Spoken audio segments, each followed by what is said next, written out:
पीछे जितने लोग देख सकते हैं, इनका ये कहना है कि अख्तर अली नामी शख्स जो कि इनका जिगरी दोस्त था, इन सब से फ्रॉड करने के बाद आज सऊदीया में करोड़पति बनकर बैठा हुआ है। आइए इनसे बात करते हो, जानते इन सब से किस तरह का फ्रॉड किया गया है। अख्तर अली मुझे मिला था मदीना पाक में, वहाँ पे मेरा ये दोस्त बना था।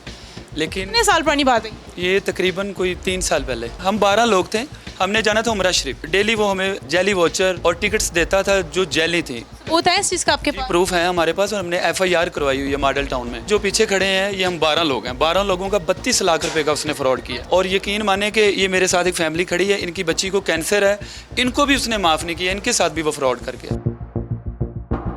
कई पर्चों में वो इश्तेहारी है और उनके साथ कोई वकील भी है जो उनको सपोर्ट कर रही है।